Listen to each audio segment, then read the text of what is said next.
loaded question. What do you use to edit? DaVinci, which is Let's the go. correct answer. Okay. Do you know what? I do understand the Premiere users because I did use Premiere for a long time, and like I do miss, like, I mean, I know you can move your shortcuts over, but it just feels a little different. So like I understand the Premiere users, but like everybody who's like Premiere is better is like, just cope, dude. Like DaVinci is so much better in every single way. But also this comes from somebody who really loves like color grading. And post is like my favorite part, so obviously DaVinci is my favorite because it's the most comprehensive, you know. Most all in one. Yeah, I would say, yeah, it's definitely like the future. I would say. And they have this revolutionary idea where you can actually buy the product and own it. And own it. Yeah. Oh my god, what a concept! I know, it's really cool. I know, that was the other thing that definitely put me away from Premiere too. As my budget got a little bit tighter, and I'm like, I can't afford a Premiere every year. It's completely ridiculous. Yeah, I know, it's stupid. And then there's like a cancellation fee now, or like where they like charge you extra. It's actually so brutal. It's I know, they'll find any way to just squeeze all the money. Like, they're like, we really love supporting creators, so we're going to squeeze every physical dollar you have out of your pocket. Yeah, I love Adobe. Crazy, man. Yeah, shout out to Adobe. I mean, I still use Adobe for like. Shout out to Adobe. Please sponsor the IndieFilm Insider podcast. Yes, we use your please, tools please. We need money. We need to get out of this fucking plastic table. Yeah, in the backdrop of a gym. That's right. The most cinematic looking gym and table I have ever seen. Absolutely. Absolutely. Yeah, because I have a feeling if there was a suitable replacement for Lightroom and Photoshop, Adobe would just go belly up in like 2 years. 100%. Yeah, 100%.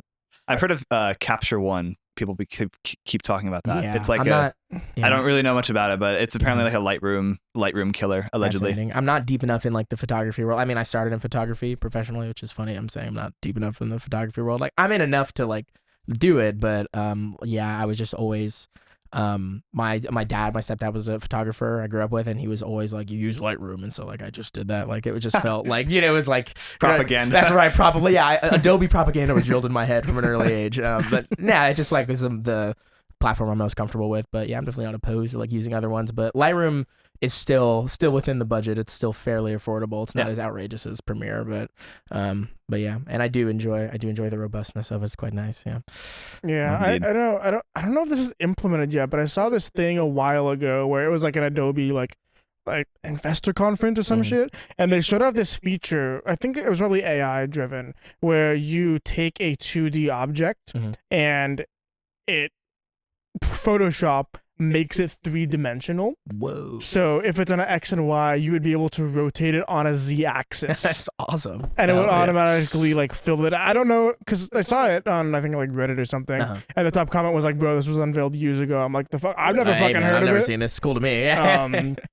It's like, because Adobe has the capital to be able to make these, I don't know if I want to say groundbreaking technological advancements, but like, probably realistically. Absolutely, yeah. Because they were the first people who actually implemented automatic subtitles, I'm pretty sure. Yeah, they were. Yeah, 100%. I remember that was a big deal. Yeah, and some of the AI features in the last like Premiere update are like pretty interesting. But yeah, I mean, I do think like that is like the one like sort of, I'm thinking AI and filmmaking is sort of like a controversial like combination right now. But that is one benefit, like as far in the way of like editing software specifically. Like now there's sort of an arms race between the softwares to see like who can have the best AI implementation and best AI tools, and that's only serving creators, like especially for like me. Like, it's really sped up my workflow, like with like social media stuff, like because like subtitles took hours, bro, so many hours. I remember when it was a big deal like that you had subtitles, but now it's like so expected because like even like CapCut can put automatic subtitles on everything, you know. So yeah.